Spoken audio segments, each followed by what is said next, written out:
मंदिर में स्वाध्याय कर रहा है।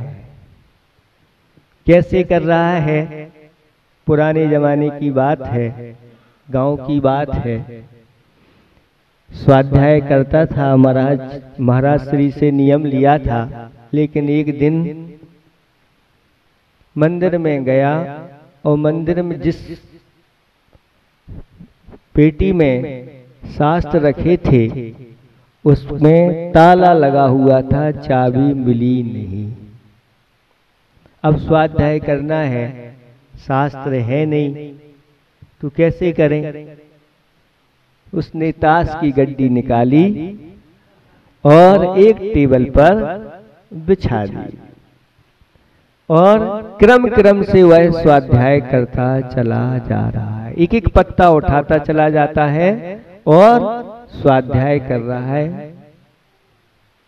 नंबर आ जाता है बेगम का। कल किसका नंबर था? गुलाम का। गुलाम के बाद क्या आती है? बेगम। और जैसे ही बेगम को उठाता है वह कहता है कि हे भब्बात्मन, तूने 12 भावनाओं का अच्छी तरह से चिंतन नहीं किया। इसके कारण से अनेक प्रकार के गम यानी दुखों को उठाना पड़ रहा है।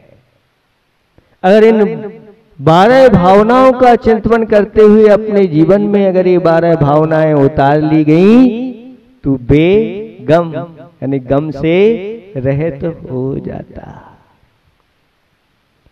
उठो चेतन, तुम निदिया से, जगत का ख्वाब धोखा है, नहीं टिक पाएगा ज्यादा, ये शीशों का झरोका है। नहीं रह पाए धरती पर सिकंदर और गामा भी, अगर तुम ना रह पाओ तो उसमें क्या अनोखा है। ये संसारी प्राणी इस शरीर को, इस जीवन को, धन को, यौवन को ऐसे मानता है जैसे ये नित्य हो, ये हमेशा साथ में रहने वाले हों। लेकिन चाहे जीवन हो, चाहे यौवन हो, चाहे धन हो, ये सब जल के बुलबुले के समान है। संसार की वास्तविकता को समझ नहीं पाते, लेकिन जो सम्यक दृष्टि होते हैं वह संसार की वास्तविकता को समझते हैं। नित्य अगर कोई है तो हमारी जो आत्मा है द्रव्य रूप से, वह पहले भी थी, अभी भी है और आगे भी रहेगी। ये पर्यायें तो उत्पन्न होती रहती हैं और नष्ट होती रहती, ये शाश्वत नहीं है। यहाँ तक कि इंद्रों के भोग भी सारे के सारे सब नाशवान हैं, अनित्य हैं, छूटने वाले हैं। बड़े बड़े चक्रवर्ती इस पृथ्वी पर हो चुके, सबने अपने वैभव का डंका बजाया, अपने बल का डंका बजाया, लेकिन आज पृथ्वी वही है और सब चले जाते हैं। हम भी एक दिन चले जाएंगे। जो कुछ जोड़ा है वो सब यहीं पर छोड़ करके चले जाएंगे। ऐसे हमने अनंतों बार किए हैं, लेकिन एक बार बुद्धि पूर्वक स्वयं छोड़ के नहीं, स्वयं त्याग करके नहीं गए। अगर एक बार स्वयं त्याग कर दिया जाए सारे वैभव का, तो बहुत जल्दी इस संसार से पार रेखा जोखा है। जिसको हमने शरण मान के रखी है, जब मृत्यु आती है तो कोई चाहे परिजन हो, चाहे दलबल देवी देवता कोई भी हो, यहाँ तक कि सामने बैठे हुए विराजमान भगवान हैं, वह भी आपकी एक समय की आयु नहीं बढ़ा सकते। जितनी आयु लेकर के आए हो, आयु अगर पूर्ण हो गई, वैसे जिस दिन से गर्भ में ये जीव आता है उसी दिन से इसकी आयु घटना प्रारंभ हो जाती है। जन्म के साथ मृत्यु को लेकर के ही आते हैं। पिति समय आवीची मरण इस जीव का हो रहा है। जैसे एक श्वास जा रही आ रही है, ये घटना क्रम से एक दिन अंतिम श्वास भी निकल जाएगी और हंसा यहां से चला जाएगा। कोई बचा नहीं सकता। इसलिए आचार्य भगवंतों ने कहा कि संसार में अगर कोई शरण है तो चार ही है। कौन है वो चार? अर्हन्ते शरणम पवज्जामि, सिद्धे शरणम, साहु शरणम और केवली पन्नतम धम्मम शरणम पवज्जामि। बस इन चार की शरण में अगर जीव चला जाता है और अंत समय में कहता है कि चत्तारी शरणम पवज्जामि, बस वह दुर्गति का पात्र नहीं होता, सदगति का पात्र होता है। यहां तक कि पाप का आचरण करने वाला एक पापी कुत्ता जिन्हें जीवन भर पाप किए, अंत समय में जीवनधर स्वामी के द्वारा नमोकार मंत्र सुनता हुआ वह यक्षों का इंद्र बना। सामान्य नहीं बना, सामान्य देव नहीं, यक्षों का इंद्र यानी स्वामी बन गया वह कुत्ता। नमोकार मंत्र सुनते हुए, फिर जो नमोकार मंत्र का पाठ करते हुए, स्मरण करते हुए, जप करते हुए जिसका मरण हो जाता है, फिर क्या? इसलिए ये चार ही शरण, बाकी सब संसार में अशरण है, ऐसा कहा गया है। सहे दुख चार गतियों के, किए बहु पांच परिवर्तन, मिला सुख न तिल भर, क्योंकि न सिंधु सागर को सूखा है। चारों गतियों में परिभ्रमण करते आए। कितने बार अनंत पंच परिवर्तन किए हैं, एक नहीं, कितने? अनंत, अनंतों बार नरकों में गए, अनंत बार नहीं, अनंतों बार, फिर भी अभी सुध नहीं है। आगे कुछ दिखाई देता है, बस उसके पीछे पीछे, जैसे बैल होता है, कोल्हू का बैल दिन भर चलता वहीं का वहीं। कोल्हू के बैल के सामने एक हरी घास का पूरा बस दिखाते चले जाओ और वह आगे आगे मिलेगा मिलेगा मिलेगा और चक्कर लगाता है। ऐसे ही विषय भोगों की चाह रहती, मिलेगा मिलेगा मिलेगा और जीवन की शाम ढल जाती है। ऐसा संसार, इस संसार है, संसार में पांच परिवर्तन चारों गतियों में निरंतर 84 लाख योनि में यह जीव करता रहता है। अगर वह अपने वास्तविक स्वरूप को पहचान कर ले तो फिर इस संसार की गतियों में परिभ्रमण नहीं करना पड़ता। और उसी के लिए अगर ये पुरुषार्थ कर दे तो कहना ही क्या है, ये संसार छूट जाएगा, बहुत जल्दी छूटता है, देर नहीं लगती। एक भाव में अगर पुरुषार्थ भर प्रारंभ कर दे, बहुत जल्दी सारी अनुकूलताएं जुटती चली जाती है। अन्यत भावना का निरंतर चिंतन करो।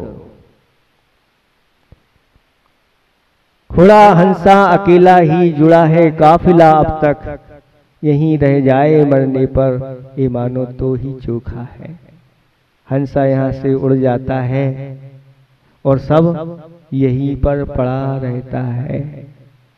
चाहे मकान हो, चाहे दुकान हो, चाहे पकवान हो, चाहे मेहमान हो, सारे के सारे यहीं पर पड़े रह जाते। यहाँ तक कि आपके साथ जो रहने वाला शरीर है वह शरीर भी आपके साथ नहीं, और हंसा उड़ जाता है। नहीं, जब खाल अपनी भी तो फिर खोली अपनी क्या? खोल पर ममता की खोलें, ये जग तो खाली खोका है। इसको खोका, खाली खोका को कुछ उसमें बजने आवाज तक नहीं आने वाली ऐसी स्थिति है। इसलिए एकत्व अन्यत्व भावनाओं का निरंतर चिंतन करने वाला संसार में लिप्त नहीं होता। उस शरीर में भरा क्या हुआ है? ये हाड़ और मांस की गठरी भरी है पीप भीतर तक, ये काया रोग की माया इसे दिन रात भूखा है। ये शरीर जो है रोगों का घर है।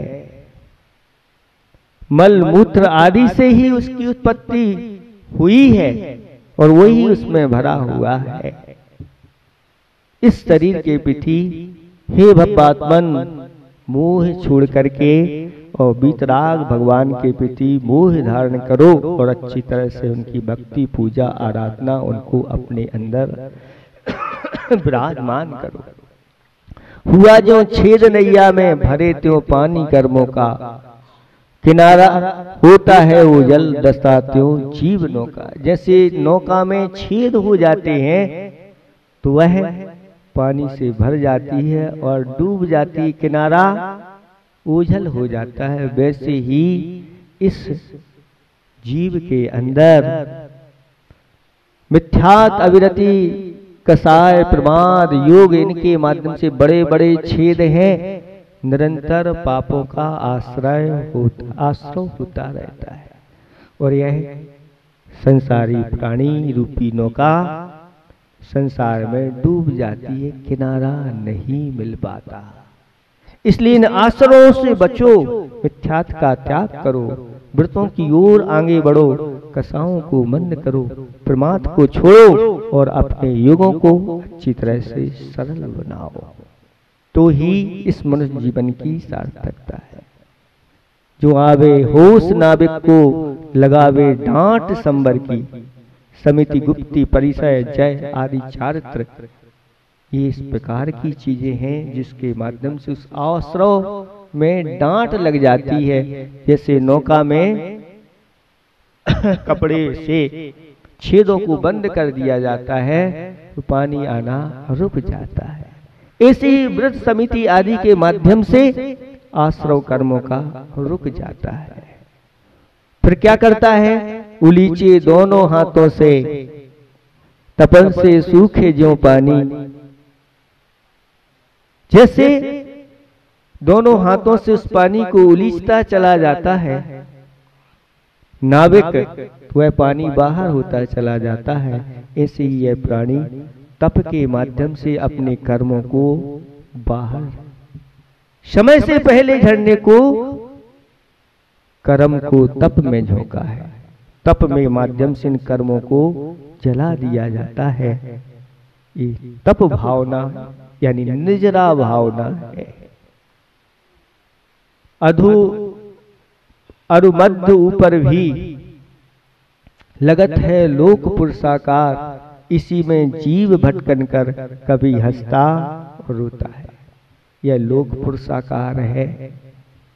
पुरुष है, अपने दोनों पैरों को फैला लेता है, दोनों हाथों को कटी पर रख देता है और उस लोक का आकार हो जाता है। 14 राजू तुंग नुभ लोक पुरुष तामे जीव अनादिते। कब से?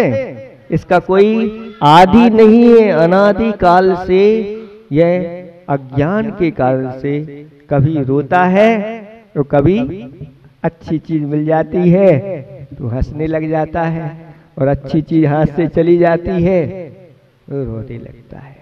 बस यही 3 लोक में ऐसी स्थिति जीव की बची। मिला मेहनत से ये जिनकुल, मिला दुर्लभ से ये नर्तन। अगर तुम बोध ना पाए तो आगे किसने देखा है। बहुत दुर्लभता से एक एक निगूज से निकल करके एक इंद्री होना और दुर्लभ है। एक इंद्री से 30 पर्याय प्राप्त करना और दुर्लभ है। 30 पर्याय में भी पंचेंद्री पर्याय प्राप्त करना और दुर्लभ है। और पंचेंद्रियों में भी मनुष्य की पर्याय प्राप्त करना और दुर्लभ है। और मनुष्यों में भी उत्तम क्षेत्र मिल जाए तो और दुर्लभ है। अगर विदेश में जन्म हो गया होता तो क्या होता। ठीक है, आपका यहाँ पर भारत देश में जन्म हो गया तो कितने लोगों को भारत में जन्म हुआ, लेकिन उत्तम कुल नहीं मिला। आप लोग बहुत दुर्लभ दुर्लभ चीजें से आप प्राप्त होते हुए आ गए, उत्तम कुल भी मिल गया। और उत्तम कुल तो सबको मिल जाता है, लेकिन उत्तम धर्म और मिलना, उत्तम धर्म की प्राप्ति हो जाना, सम्यक दर्शन, सम्यक ज्ञान, सम्यक चारित्र, रत्नात्रय की प्राप्ति होना और दुर्लभ है। और केवल ज्ञान की प्राप्ति होना और दुर्लभ है। दुर्लभ से दुर्लभ है चेतन, बोधि ज्ञान पावे, पाकर केवल ज्ञान नहीं, फिर इस भाव में, फिर किसी भाव में आना ही नहीं, फिर तो इस भाव से ही पार हो जाना है। इस दुर्लभ भावना का निरंतर चिंतन करते रहो। धर्म बिन जीव दुनिया में नहीं पाता सुखी जीवन, मधुर फल चाखना चाहो धर्म के बीज बोता है। अगर आप मधुर फल खाना चाहते हो तो धर्म के बीज अपने जीवन में बो, क्योंकि धर्म के बिना सुख की प्राप्ति नहीं होती। धर्म ही एक ऐसा है जो वास्तविक सुख को प्राप्त करा देता है, शाश्वत सुख को प्राप्त करा देता है, जिसके बाद फिर कभी दुख नहीं आता। संसार जो है सुख और दुखमय दोनों है। यहाँ इंद्रियजन सुख है और इंद्रियजन ही दुख है, लेकिन इन इंद्रियातीत सुख जो होता है सिद्धों का, वह सिद्धों का सुख इस धर्म के माध्यम से प्राप्त हो जाता है। निष्क्रिय सुख और अभ्युदय सुख, अभ्युदय कहलाता है सांसारिक सुख, और निष्क्रिय सुख मोक्ष सुख, दोनों प्रकार के सुखों की प्राप्ति धर्म के माध्यम से होती है। इसलिए हे भवात्मन, इन 12 भावना का चिंतन करो निरंतर, और इस संसार में फंसो मत, अनासक्त होकर के रहो, जिसके माध्यम से सारे दुखों से छुटकारा होगा। ये 12 का अंक, बेगम का पत्ता, ये यही कहता है कि आप निरंतर 12 भावनाएं के माध्यम से, 12 तपों के माध्यम से, समूषण में रहने वाली 12 सभाएं, उनके माध्यम ध्यान करो प्रभु का। 12 सभाओं से युक्त प्रभु समूषण में विराजमान है, जिसके माध्यम से पुण्य का संचय होता है। ऐसी साता वेदनी की वर्णाएं निरंतर आती रहती हैं, आगे जाकर के वह सुख ही सुख प्राप्त करता है। आप लोग इन अंकों के माध्यम से स्वाध्याय करने की आदत डालो। बहुत अच्छा स्वाध्याय होता है और पाप कर्म की निजरा होती है। हमारी बुद्धि जो है अच्छी चलती है, इधर उधर नहीं जाती, और साथ साथ में संसार से वैराग्य भी बना रहता है।